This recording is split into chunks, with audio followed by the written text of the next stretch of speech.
porque hay un temita bastante larguito. Listo. Buenas noches para todos. Vamos a revisar. Ya sabemos, entonces vimos la validación de requisitos, ¿cierto? Hoy vamos a ver algo de también la ingeniería de requisitos. ¿Y qué son esos requerimientos? Están divididos en dos grandes grupos, ¿sí? Los dos grandes grupos son los, están viendo mi pantalla, ¿cierto? Sí, señora. Bueno, entonces tenemos los requisitos funcionales y los no funcionales. Eso es algo que tienen que aprenderse para toda la vida. ¿Listo? Entonces, los requisitos funcionales son los requerimientos que surgen de las necesidades puntuales del cliente. Por ejemplo, emitir un reporte de ventas diario, permitir el registro de los asientos contables, permitir el ingreso de productos, todo lo que tiene que ver con la funcionalidad del sistema como tal, ¿cierto? Esos son mis requisitos funcionales. Entonces, y los no funcionales son los requisitos que surgen de las restricciones o condiciones con las cuales debe operar el software, como la seguridad, el rendimiento y el desempeño, ¿cierto? Los tipos de procesos. Eso es no funcional. Ah, que es que yo necesito para, por ejemplo, si yo soy uno de logística y necesito que digamos que el señor que envía el paquete y alguien dejó por allá, silenciamos a todos. Por allá silenciamos. Entonces, si yo necesito que el mensajero me entregue, me imprima la etiqueta, la impresora es un requisito funcional o no funcional.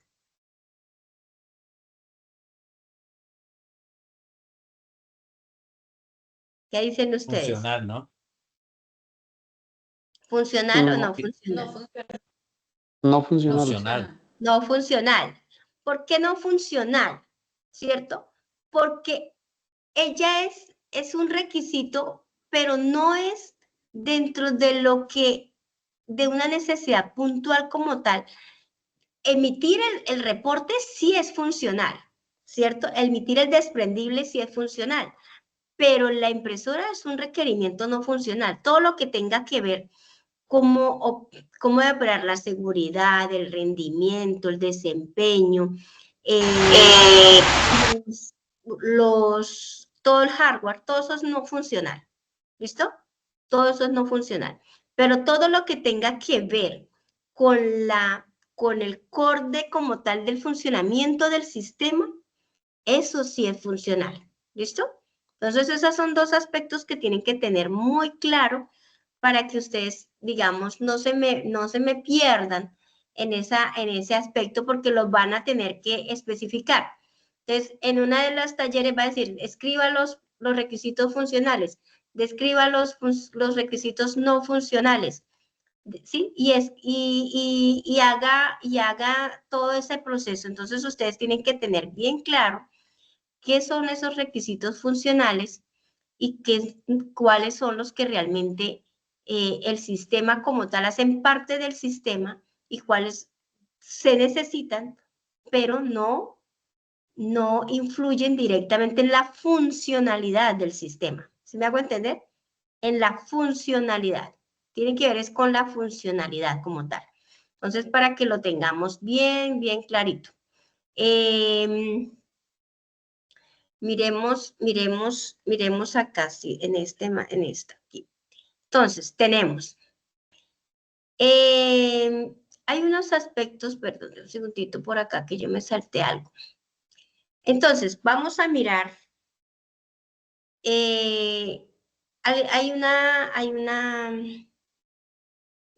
Merrill propone la siguiente clasificación de los requisitos de los no funcionales, ¿cierto? Requerimientos de producto, requerimientos de eficiencia. Entonces, para que todo lo que no es funcional acá, ojo con que les da una idea para que ustedes lo puedan clasificar, ¿cierto? Requerimientos de eficiencia, de fiabilidad, de portabilidad Todo eso es no funcional, ¿sí? Requerimientos de organizaciones, requerimientos de entrega, requerimientos de implementación, de estándares, eso es no funcional. Ah, que es que yo necesito que aplique el estándar para tal cosa, eso es no funcional, ¿cierto? No hace parte de la función, pero sí se requiere para que también él opere bien, ¿cierto? Pero no es funcional como tal. Ah, que usted tiene que aplicar la ley, por ejemplo, algo de alguna legislación, todo eso no funcional. Requerimientos técnicos, éticos, perdón, requerimientos de interoperabilidad, requerimientos legislativos, ¿cierto? Todo eso que tenga que ver con leyes es no funcional, ¿sí? Ah, que es que, digamos, salió una nueva resolución y debe el sistema aplicar esa resolución. La resolución como tal no es un requisito no funcional, pero la funcionalidad del sistema sí es algo que debe operar, ¿cierto? Entonces, para que lo tengamos en cuenta. Tenemos deficiencia, requerimientos de rendimiento y de espacio. Ah, es que yo necesito un computador o un sistema para que él opere, que me soporte, no sé, 500 transacciones por hora, ¿cierto? Eso es deficiencia, eso no tiene que ver con la funcionalidad del sistema, pero sí el sistema lo necesita, ¿cierto? Necesita que eso esté acorde a eso. Entonces, esos son los dos grupos que tenemos, funcionales y no funcionales. Los funcionales son los que tienen que ver como tal del funcionamiento del sistema y todos los no funcionales son los que permiten que ese sistema, digamos, pueda operar de acuerdo a ciertos parámetros o reglas que se deben de tener. ¿Listo? Que tiene que, digamos, tener unas fechas específicas para entregas por incumplimientos, por no sé qué, eso es no funcional, ¿sí? Entonces, pero el sistema sí lo debe contemplar. Entonces, ya, por ejemplo, cuando yo tenga una pantalla en la que diga generar comprobantes, eso es funcional, porque es del sistema como tal. Lo que yo genere por dentro, digamos, teniendo en cuenta la legislación, los requerimientos de entrega, todo eso, eso ya es un requisito no funcional, pero el sistema lo debe contemplar, ¿listo? Para que lo tengamos en cuenta. Entonces, estos son todos, digamos, lo que ustedes podrían tener como en la cabeza de qué son los no funcionales. Esos requerimientos de desempeño, de fiabilidad, entonces el sistema deberá facturar en un tiempo máximo de 1 minuto. Eso es no funcional, ¿cierto? ¿Cómo debe, digamos, comportarse el producto en cuanto al desempeño, la fiabilidad, la portabilidad y la facilidad de uso? De confiabilidad, el sistema no deberá presentar más de un error por cada 10.000 líneas de código. Eso es no funcional. De portabilidad, el sistema deberá operar en un ambiente Windows, Linux, Eso es no funcional. De facilidad de uso, el sistema deberá tener manuales de usuario que deban acceder en línea. Eso es no funcional. Todos esos son requerimientos no funcionales. ¿Listo? De organización, ¿cierto? Son aquellos que condicionan la forma en que tanto la empresa como los desarrolladores deben de llevar a cabo el proyecto. Entonces está la metodología de desarrollo, la plataforma, eso es no funcional, eso es de organización, ¿sí ves? Entonces eso no es funcional. Externos son los que influencian en el proyecto desde fuera de la empresa o organización. El proceso de desarrollo, entre estos tenemos los requerimientos normativos o de ley. Por ejemplo, si un sistema va a almacenar datos personales, deberá ajustarse a la ley colombiana de habeas data. Eso no es funcional. ¿Listo?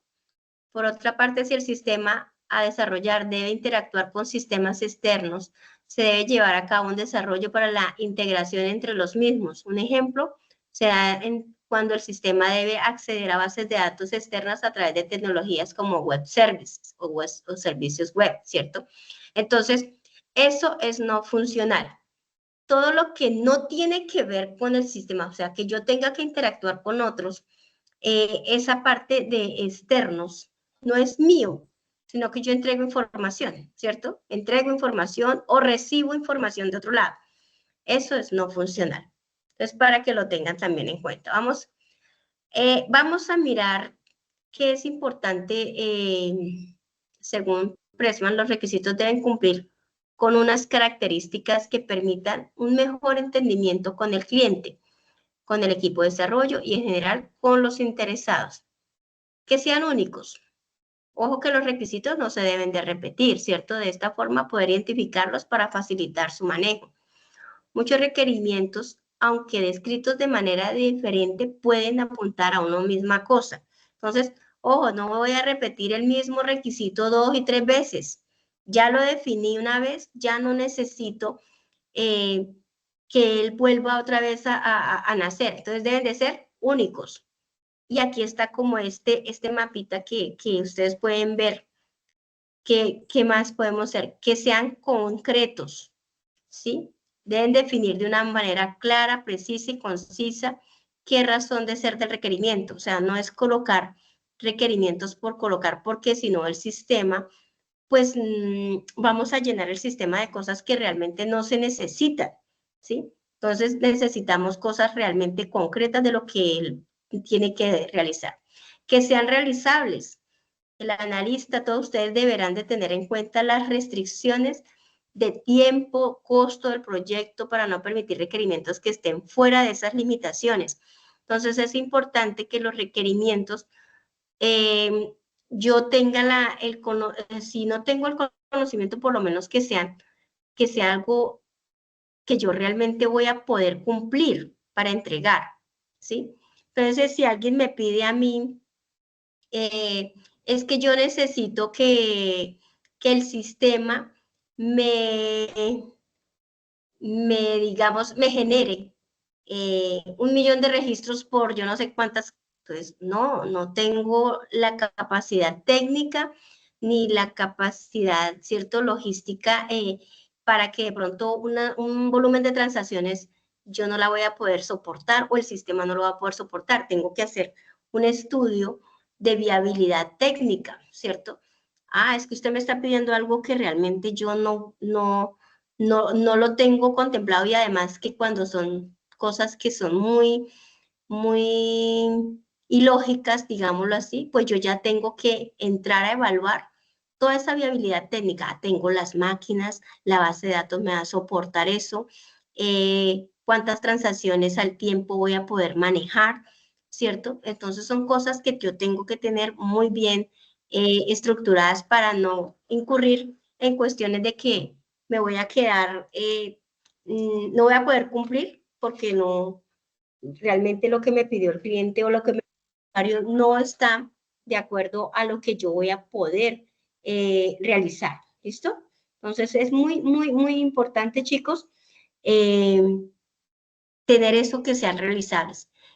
Prioridad. Los requisitos se deben de priorizar, ya que es probable que todos no se puedan realizar en un primer proyecto de desarrollo. Ojo, y más ustedes, ¿cierto?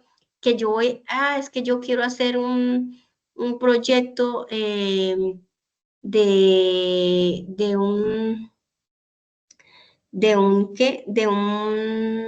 una empresa de entrega de paquetes, ¿cierto? Eso es muy grande. Bueno, entonces yo voy a dividir ese proyecto en fases. Yo le haré una primera entrega en la que voy a entregar esta parte, porque esta es la prioritaria, la que realmente me va a dar el inicio para eso. Pero la otra la haré en una fase 2, una fase 3, una fase 4. Uno divide el proyecto, ¿sí? No es que todo el proyecto lo voy a realizar, porque primero que todo recuerden que es bueno que entreguemos algo bien hecho, poquito pero bien hecho, ¿sí? Bueno, es que el proyecto es muy grande, todo esto es mi proyecto, pero yo realmente voy a tener el alcance de ese proyecto, va a llegar hasta esta parte, hasta la fase 1, ¿cierto? O a la fase 2, porque no voy a alcanzar a llegar a la fase 3, que es cuando yo voy a hacer de pronto integraciones o cosas así ya más más complejas y que no dependen directamente hasta que yo no tenga terminada la fase 1, no voy a poder terminar la fase 2. O sea, no voy a poder seguir con la fase 2. ¿Listo? Entonces, esas cositas hay que tenerlas bien claras. Que sean pertinentes. Listo. Los requerimientos deben de ayudar a la empresa a cumplir sus objetivos de negocio dentro de su marco regulatorio y no a resolver problemitas o problemáticas externas de la empresa, ¿cierto? Lo que es realmente, muchos empresarios cuando uno va, ellos quieren que uno les haga de todo y que el sistema les haga todo, ¿cierto? Pero realmente ahí es cuando uno tiene que decirle, no, eso hace parte de otro proyecto, ¿cierto? Entonces, ¿por qué? Porque los empresarios normalmente querrán que yo en ese proyecto también le muestre toda la gráfica de comportamiento de mercado, bueno, una serie de cosas que ya tienen que ver con otro tipo de proyecto. Entonces, eso es pertinencia, ¿listo? Que sea coherente y existente, eso quiere decir que los requerimientos no se pueden contradecir y entrar en conflicto unos con otros, ¿sí? Todo tiene que estar correlacionado, ¿sí? Todo es coherente. Entonces, son como las características que ustedes deben de ir teniendo en cuenta que si realmente ese requisito cumple con todo ello. Ah, es pertinente, es realizable, lo puedo priorizar, es concreto, es coherente, es único. Entonces, este requisito va, ¿cierto? Ahí ya estoy dándole como un tipcito de cómo yo voy a poder identificar que esos requisitos sí cumplen con estas características que estamos viendo acá. Etapas, ¿cierto? Etapas en las que uno puede incurrir en esa parte. Entonces, la ingeniería de requisitos puede ser vista en un proceso que a través de unas actividades similares suministran un entregable llamado especificación de requerimientos, como se ilustra en la figura, ¿cierto? Entonces, yo tengo que tener estas etapas. Entonces, yo hago el análisis, lo defino, lo valido y ya de pronto lo entrego, le hago el levantamiento como tal. Entonces, ese es. Y este ciclo yo lo debo de hacer hasta que ya tenga bien redefinido ese requisito. Que es que yo quiero que el sistema me haga, me descargue en línea, ¿cierto? Vamos a hablar de logística, que es donde yo de pronto he trabajado también. Entonces, en logística yo quiero que el proyecto, el paquete sea descargado tan pronto sea entregado. Ustedes han visto cuando les entregan los paquetes que el señor lleva en el celular y de una vez escanea el código y de una vez hace el proceso. Entonces, ese levantamiento de ese requisito, yo debo de primero analizarlo, definirlo, validarlo y ya por último decir, listo, esto es lo que yo quiero. ¿Listo? Esto también puede llevar a un proceso de etapas, ¿cierto? O sea, un requerimiento puede volver a pasar las mismas etapas hasta llegar a la redefinición óptima de él, ¿sí? Entonces yo hago la etapa 1 de ese requisito, porque no todo uno lo puede captar en la primera entrevista o en el primer levantamiento de información. Acuérdense que ustedes vieron por ahí las fuentes. Entonces yo de una fuente tuve una información, luego valido con la otra fuente y asimismo yo voy mirando si ese requisito va cumpliendo con todas esas especificaciones y yo voy a poderlo redefinir claramente. ¿Listo? Entonces, es importante que estas características las tengan en cuenta en el momento de definir los requisitos funcionales y no funcionales. Bueno, por acá, ¿qué más tenemos? El levantamiento, bueno, ustedes ya más o menos han trabajado esto, ¿cierto? Ya saben las técnicas que tenemos para levantar información. Tenemos las entrevistas, pueden presentar prototipos, el usuario puede narrarlo a través de historias de usuario, reuniones o visitas en campo, ¿cierto? Todas esas son como las herramientas que tenemos nosotros para poder ir a conocer esos requisitos y levantar esa información. el analista también debe tener en cuenta tanto las fuentes de los requisitos como las restricciones que aplican para la empresa que está siendo analizada. Según Burke, entre las fuentes más comunes de requisito están los objetivos de la empresa, la misión y la visión. O sea, ustedes también es importante que conozcan el tipo de industria donde se está inmersa la empresa, si es una empresa de manufacturera, si es una empresa de servicios, si es una empresa de venta, de venta de productos, si es una empresa de logística, si es una empresa, de qué tipo es la empresa. Conocer quiénes son los interesados o los stakeholders del proyecto, las reglas del negocio, las políticas que tiene la empresa, ¿sí? El ambiente donde opera el sistema y esa cultura empresarial que todos tienen. Entonces, es bueno identificar si la empresa es organizada, si la empresa tiene procesos ya definidos, documentados, ¿sí? Muchas empresas hacen las cosas de manera muy empírica, ¿sí? Y no documentan las cosas, entonces tienen una cultura empresarial un poco, digamos, muy cerrada en esa parte y pues siempre hay que tener en cuenta que las personas pues van cambiando, entonces hay que tener el hecho de que una persona cambie, no necesita que la empresa tiene que verse afectada, entonces eso hace parte de la cultura, de tener todo organizado y todo documentado. Y eso hace parte para que cualquier persona pueda ir a levantar información y pueda tener mayor agilidad en esa parte, porque si no uno se va a demorar demasiado en levantar esos requisitos. ¿Quiénes son los stakeholders? Pues son todas las personas interesadas, ¿cierto? Que pueden influenciar en el proyecto, ¿cierto? Entonces pueden ser los gerentes, pueden ser los directores, pueden ser el mismo dueño. Muchos de ellos son y es bueno que ustedes cuando de pronto si tienen la facilidad de ir a una empresa, pues que se contacten, que tengan como ese aval para que les permita poder realizar el proyecto, ¿sí? Si es que lo van a hacer con una empresa, si es que lo van a hacer con una empresa familiar o si va a ser algún proyecto innovador de ustedes, ¿cierto? Igual ustedes van a tener que consultar muchas fuentes para poder tener claridad de todos esos requisitos, cómo van a quedar, ¿listo?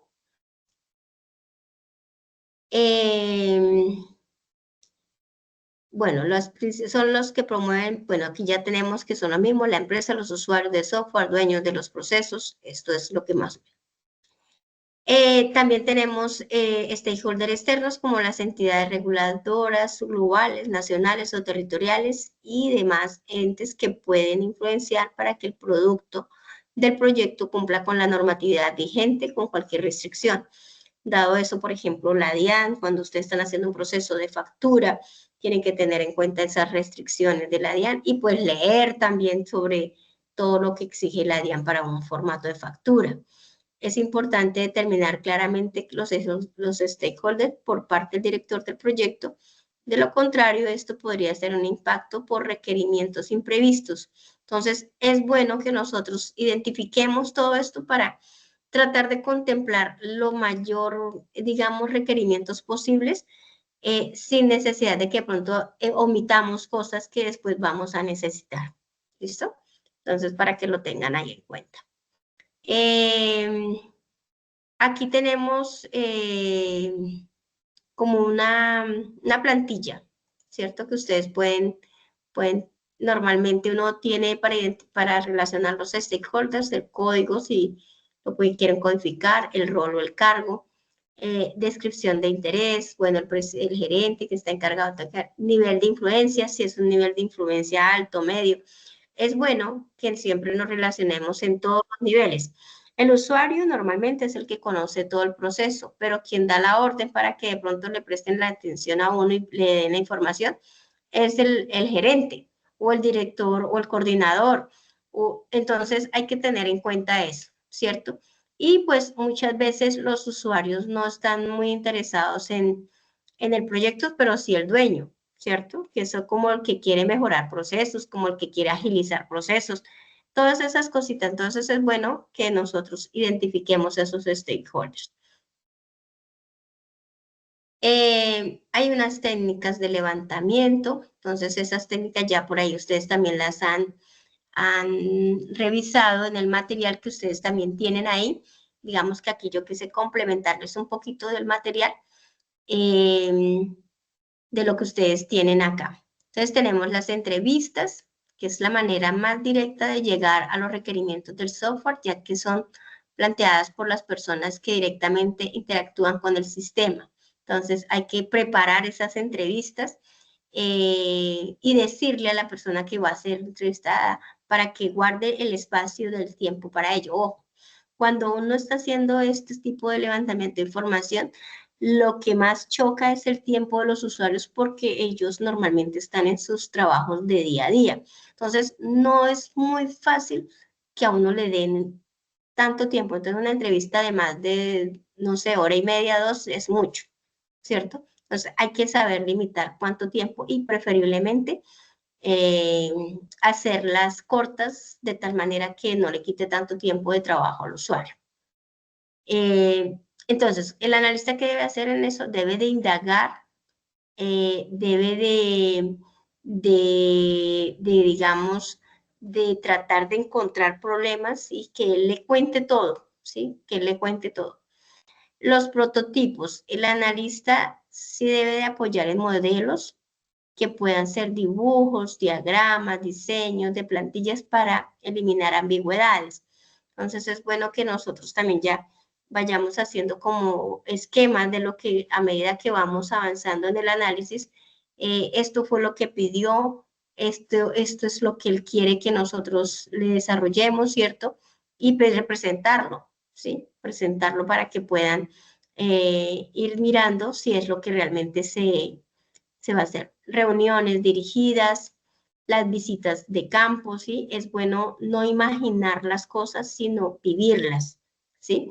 Entonces, si ustedes, por ejemplo, van a ir a una empresa de logística, a una empresa manufacturera, a una empresa un punto de venta, es bueno ir a los sitios, ¿sí? Porque eso le evita ambigüedades y evita que uno tenga que imaginarse lo que realmente ellos pueden contarle y vivirlo directamente, ¿sí?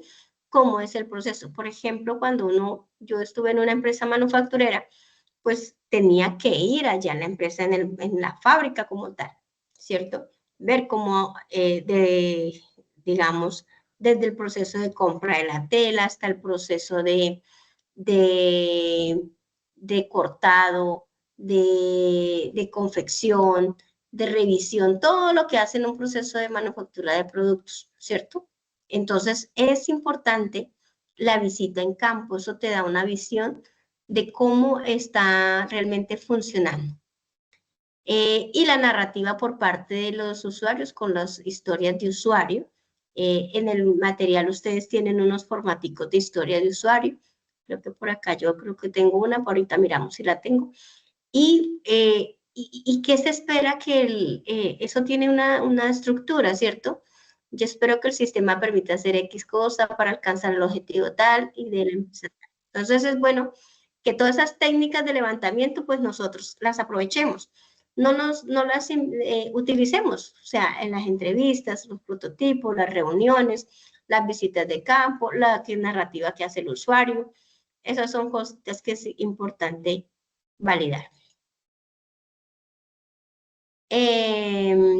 Tenemos el análisis de requerimientos, o sea, además de funcionales y no funcionales, pueden clasificarse según su prioridad, el grado de impacto sobre el proyecto y según su probabilidad de cambio en el tiempo. Entonces, también lo podemos clasificar de esa manera.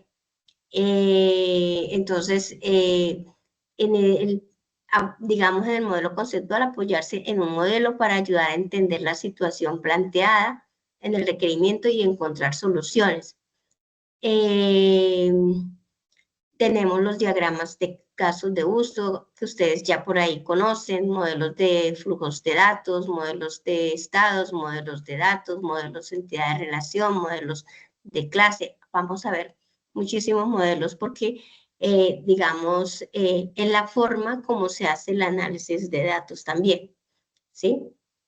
Se debe también tener claro la arquitectura de la solución, porque muchos requerimientos se solucionan basados en ella. En algunos casos, el analista puede actuar como arquitecto de software, ya que el proceso de analizar los requerimientos requiere de conocer alguna arquitectura. Entonces, bueno, que yo necesito, ya hoy en día con todos los servicios virtualizados es mucho más fácil no enredarnos tanto con toda esa arquitectura de hardware, sobre todo, porque digamos que el servicio virtualizado le presta a usted todo. Entonces, ya uno no ve casi muy poco en organizaciones que se tengan data centers en los que uno tenga que preocuparse por esa parte. Ahora bien, los servicios virtualizados en algunos casos suelen ser costosos, como AWS, ¿cierto? Porque AWS es algo que presta unos servicios, pero también una seguridad, pero eso tiene un costo, ¿sí? Entonces son cositas de arquitectura y ya uno se despreocupa de la arquitectura, que cómo voy a mirar la seguridad, que cómo voy a mirar la confiabilidad, que cómo voy a mirar la disponibilidad, todas esas cosas de la arquitectura yo me voy a desentender, ¿listo?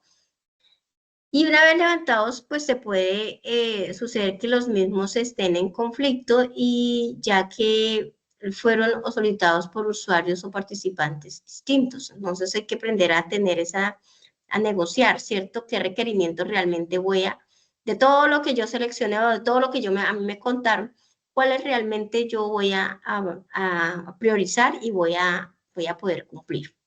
¿Listo? Y esto es válido, tengamos nosotros una empresa, tengamos nosotros un proyecto para que lo vayamos a desarrollar o lo que sea, ¿cierto? Esto aplica para todo. Ejemplo, ¿cierto? De cómo nosotros podemos mirar el nombre, logotipo de la empresa, especificación, el formato. Esto es como una plantillita, ¿cierto? Entonces, por ejemplo, el módulo de servicio al cliente. Vamos a mirar este un poquito más amplio. Para una empresa de servicios públicos, ese es el nombre del requerimiento y hay una descripción. Yo cómo le doy la descripción, se requiere un módulo para atender las peticiones, quejas y recursos, los PQRs que interponen los clientes en nuestras oficinas telefónicamente o por correo electrónico. El sistema deberá permitir la consulta, registro, actualización, impresión de cada una de las PQRs del formulario. PQR deberá contener. Entonces ya se especifica muy en detalle ese requerimiento, ¿sí? El tipo de petición, la fecha y hora. Fíjense que ya ahí vamos casi que describiendo todo lo que va a tener ese formulario que están pidiendo. La descripción, el origen, el teléfono, el estado, ¿sí? Y el sistema deberá proveer un programa para que las PQRs no solucionadas sean asignadas al área que corresponda. Ejemplo, las PQRs por exceso de consumo deberán ser asignadas al área técnica. Entonces, este es el formatico que ustedes podrían utilizar para ir mirando cómo esos requerimientos y cuál es su prioridad, alta, media, ¿cierto? Baja, ¿cierto? Esta es una plantillita que se puede usar para eso. ¿Listo? Aquí también tenemos control de cambios de los requerimientos, ¿cierto? Entonces yo puedo tener, que es que inicialmente pedí una cosa, pero el módulo de servicio al cliente ya no lo quiero de esa manera, sino que lo quiero de otra. O sea, el módulo de servicio al cliente para una empresa de servicios públicos, ese es el nombre del requerimiento, tengo un ID. La motivo del cambio, faltó especificar que además del tipo debe haber un subtipo para la PQR. Entonces, es que el usuario se le olvidó decirme, ¿cierto? Pero yo ya iba en otra parte y cuando le fui a presentar dice, es que se me olvidó. No, señor, entonces hay que hacer las cosas formales. Estos formatos son muy importantes porque hace que las cosas se formalicen. Cuando está uno en una organización, eso no es que el usuario le diga, es que me faltó tal cosa, pero es que usted ya había hecho el levantamiento, ya había hecho un prototipo, ya había hecho algo y le dijeron que había un cambio. Entonces, no se cierra uno a que no, porque de pronto eso hace que el sistema tenga su falla, pero pues hay que tener el control del cambio organizado y especificar por qué se dio ese control, ¿cierto? Entonces, descripción de los campos a realizar, el impacto, ¿sí ves? Y la fecha en que se aprobó y la firma de las personas que intervienen en ese control de cambio. Esto es cuando está uno trabajando en empresas que son muy organizadas en esa parte, se puede tener ese control de cambios. Aquí tenemos otro ejemplo 2, ¿cierto? Este es otro ejemplito que ustedes puedan ver. Módulo para el envío de mensajes de texto, ¿cierto? Controles el formulario. El sistema deberá suministrar un formulario para capturar los números de celulares de los pacientes y junto con el mensaje a enviar en cada caso. Posteriormente deberá mostrar una opción para hacer el envío. ¿Cuál es su prioridad? Alto. Control y restricción. El formulario deberá ser desarrollado en tal herramienta, en HTML, en CSS, bueno, lo que tengamos que hacer. Criterios de aceptación. El software cumple con los requerimientos solicitados, los mensajes llegan efectivamente a los pacientes, ¿cierto? De ese es el criterio de aceptación. Este es otro ejemplo de otro formatico que pueden ustedes utilizar. Entonces, ¿qué hace que realmente me acepten que cumple ese requerimiento? Ah, dice, ¿llegó el correo? ¿Llegó el mensaje? ¿Sí o no? ¿Cierto? Entonces, en esas listas de chequeo uno puede llegar a validar también eso. Tablas comparativas de técnicas que me parece que ventajas y desventajas, cuándo usarlas, estas son como algo que ustedes también pueden utilizar. Entonces, por ejemplo, una entrevista, información profunda, flexible, aclaraduras directamente. Entonces, las entrevistas tienen esa ventaja, que yo cuando voy indagando, ojo, ustedes cuando vayan a una entrevista, ustedes deben de previamente también documentarse, ¿sí? No ir como allá a que de pronto todos se lo tengan que decir, porque la idea es que usted también vaya también preparado. Desventaja, consume tiempo, depende del entrevistador y puede ser subjetiva, ¿sí? Entonces, cuando no tiene tiempo, entonces sigue prorrogándose y usted no puede avanzar, ¿sí? Si no tengo la información, no puedo avanzar para analizar ese requerimiento. ¿Cuándo debo usarla? Cuando necesites entender el contexto, las motivaciones o problemas complejos. En esa parte yo puedo utilizar una entrevista. Los workshops o talleres también es otra técnica. Entonces hay participación activa, fomenta el consenso, detecta conflictos. Y una desventaja es que requiere de moderación, puede salirse del control sin estructuras. Entonces, ahí esos talleres cuando no se tiene mucha organización, a veces es mejor no usarlos, ¿cierto? Pero depende mucho de la empresa. Cuando hay múltiples interesados con visiones distintas. Entonces, ojo, cuando yo tengo varias personas que opinan diferente, entonces el uno me dice una cosa, el otro otro, el otro otro. Entonces, no, venga, hagamos un taller en el que ustedes me van a especificar realmente y nos ponemos todos de acuerdo que realmente lo que se va a hacer. Cuestionarios e encuestas también son muy utilizadas. Recolectan datos de... Ay, yo puse a grabar, chicos, yo no me fijé. Ustedes no me acordaron. Yo empecé a hablar y yo no me fijé, sí, así. Yo no me he fijado. Bueno, cuestionarios, recolecta datos de muchos comparables y estructurados. Respuestas muy superficiales, esa es una desventaja y poco espacio para el detalle. Hay que ser muy concretos en ellos. Cuando se necesita una visión general o hay muchos usuarios. Sí, esas son cuando lo debo usar. Análisis de documentos, buena base inicial, aclarar restricciones legales y técnicas. Entonces ahí es donde yo les digo que ustedes deben de primero documentarse antes de pronto ir a una entrevista. Puede ser desactualizado y no refleja procesos informales. Es importante que sepamos de cuándo es la fecha la última del documento. En proyectos de migración o mejora reemplazo. En estos proyectos, cuando de pronto quieren migrar un proyecto, que eso también lo pueden ustedes utilizar como proyecto, que es que una empresa tiene un proyecto en un sistema desarrollado hace 20 años y lo quiere migrar a una nueva plataforma. Eso es base fundamental para hacerlo, o sea, eso también es un proyecto factible de uso. Observación directa, descubre procesos reales, identifica lo que no se dice, ¿cierto? Muchas veces los usuarios omiten información, entonces la observación directa me permite a mí detectar esa parte. Requiere tiempo y discreción, no siempre es posible, ¿cierto? No es fácil que a uno le abran las puertas de una organización. Cuando los usuarios no saben explicar bien lo que ellos quieren. Entonces, la observación directa me permite a mí un poco más de amplitud. Prototipos o wireframes, digamos, son fáciles de validar, evitan malentendidos, aclaran requisitos, requiere herramientas y puede confundirse con el producto final. Ojo, sí, cuando yo estoy haciendo prototipos, pues yo tengo que basarme en algunas herramientas para hacerlo. Entonces, tengo que aprender una herramienta. Aquí vamos a tener que aprender muchas herramientas y dentro de ellas están esas. En proyectos con alto componente visual o cuando hay ambigüedad, ¿cierto? ¿Cuándo la debemos de usar? Cuando tengamos mucho visual, entonces es bueno hacer un prototipo. Historias de usuario, simples y enfocadas en el valor, fáciles de priorizar. Muy poca profundidad, pero digamos que requiere complementar con más detalle. Entonces, las historias de usuario me dan una visión muy general, pero yo puedo, digamos, complementarla con algunos detalles. Cuando utilizamos metodologías ágiles, Scrum, Kanban, es bueno usarlo. Hoy en día se usa mucho. Realmente nosotros cuando veamos las metodologías, que creo que la otra semana veremos esto, vamos a mirar que se usa mucho las historias de usuario. Mapas de proceso. También es una buena técnica para nosotros revisar. Visión clara del flujo, identifica roles y tareas y facilita el rediseño. Pueden ser complejos de armar, requiere validación continua. Y cuando debemos utilizarla, cuando se diseñan procesos o se requiere automatizar parte de ellos.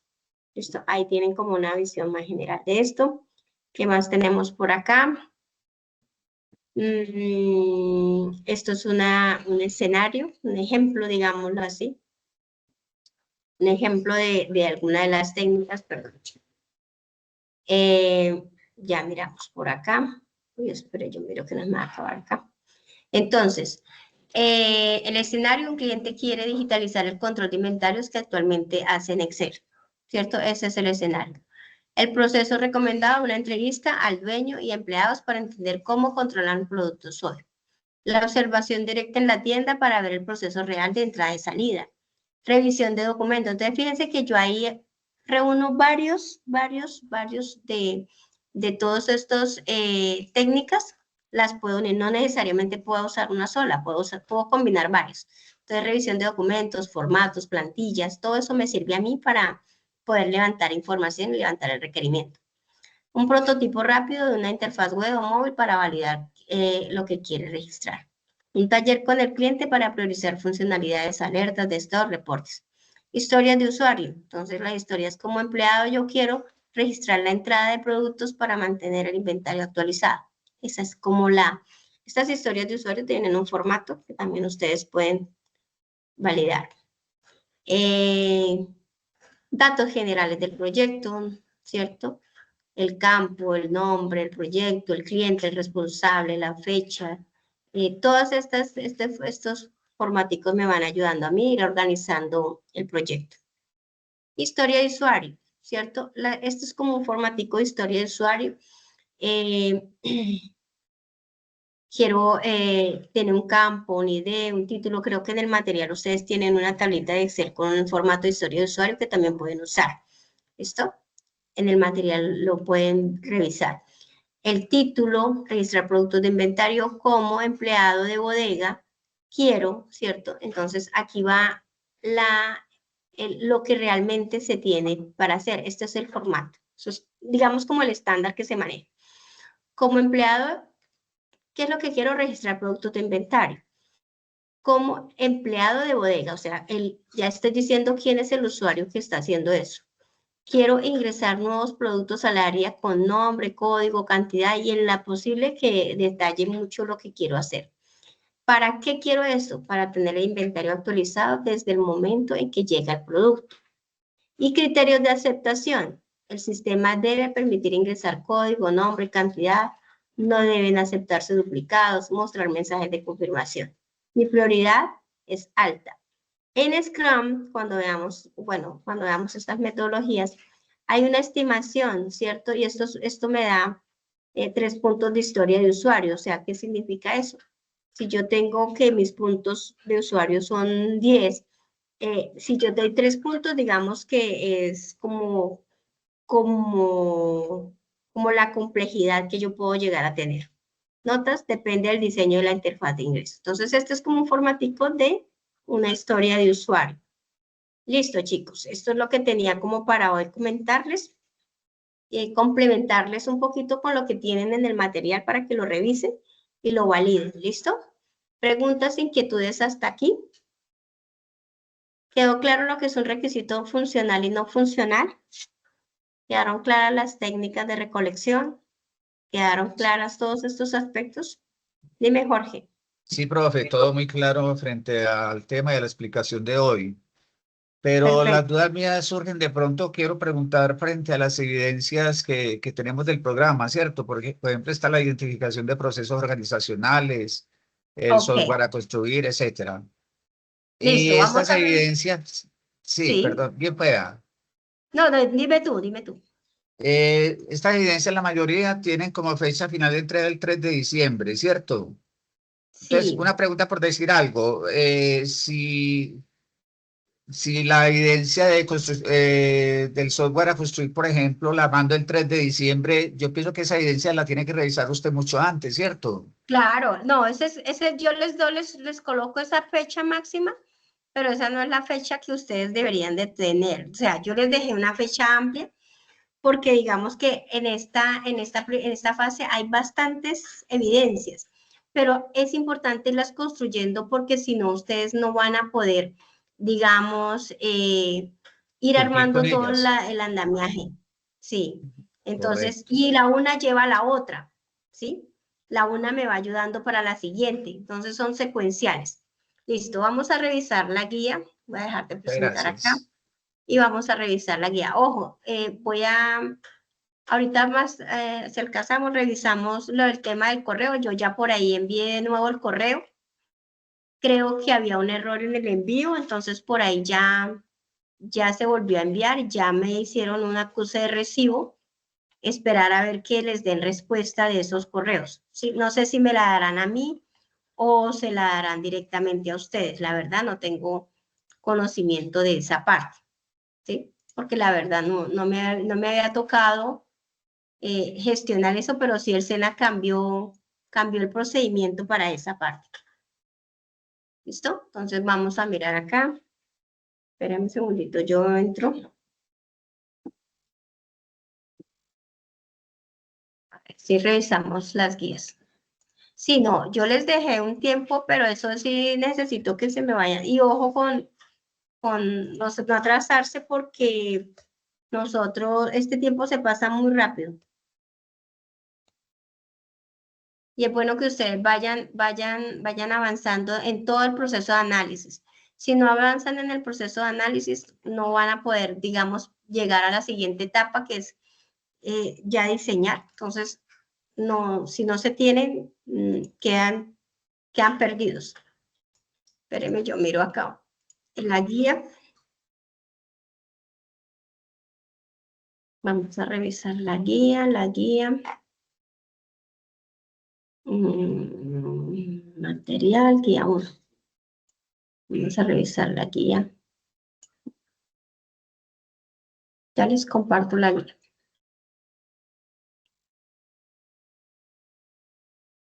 Bueno, entonces tenemos infografía, eso ya lo terminamos, toda la 1 ya la terminamos, ¿no, chicos? El mapa de procesos, eso lo vimos en antes, eso es como, esta es la forma general de lo que debemos de hacer. O sea, ya la habíamos hablado. Conceptos básicos de la teoría general de sistemas, eso ya creo que lo han hecho. El mapa mental sobre la ingeniería de requisitos, eso ustedes ya lo hicieron, algunos ya lo han hecho. O sea que ya estamos acá. Algunos ya participaron en este foro de fuentes de requisitos también. Elaborar, aquí ya empezamos a elaborar los instrumentos de recolección de datos. Entonces, aquí ya empiezan la entrevista, las encuestas, la observación directa, qué es lo que van a hacer, ¿cierto? Acá el diseño del instrumento, ¿cierto? Aquí hacen la elaboración. Para mí, esta 3 y esta 2 están muy relacionadas, estas dos, ¿sí? Este es el diseño y este es como yo, que voy a elaborar, ¿cierto? Entonces, para mí estas dos pueden unirla en una sola, ¿sí? O sea, que si hacen esta, cumplen con esta, pero tienen que enviarlas, o envíen las dos evidencias, ¿listo? Para que no se vayan a dejar. No, es que es la misma, perdón, sí, es la misma, esta es la 1. Entonces decía, este es el diseño, formulación del proyecto. Acá ya vamos con la formulación del proyecto, chicos. Entonces, aquí tenemos que diseñar un instrumento de recolección. Tenemos claro cuáles son, ¿no? Entonces, cualquiera, escogen uno. O muchas veces hay personas que hacen 2 o 3, dependiendo de eso. Pero pues ustedes escogen mínimo uno. ¿Listo? Seleccione una de las técnicas realizadas para la licitación y realice el diseño de un instrumento de recolección de información teniendo en cuenta las características del software a construir. ¿Listo? Recuerde tener las normas básicas, presentación, ojo con la presentación de los proyectos, portada, ¿cierto? Introducción, quiénes son los participantes, ojo si van a trabajar en grupos. Yo les he comentado que si van a trabajar en grupos, cada uno debe subir la evidencia. ¿Listo? Porque todavía no han creado grupos. Formulación del proyecto. Aquí vamos a mirar qué tenemos. Se deben seguir. Seleccione una de las herramientas para captura de requisitos y defina sus funcionalidades. Acá, mire. Seleccione una de las herramientas para la captura de requisitos y defina sus funcionalidades. Entonces, aquí también hacen lo mismo. Empiezan a seleccionar una de esas herramientas que es prácticamente, acá lo diseñan, pero acá lo aplican, ¿sí? Ingeniera, Sí, señor. perdón, frente a esta evidencia de la formulación del proyecto de software, entonces ahí esperaríamos a que usted conforme los grupos o ya la podemos ir construyendo. O No, sea, ustedes son los que arman sus grupos, yo no les armo grupos, porque eso sí ¿cómo? ya es cuestión de que, digamos,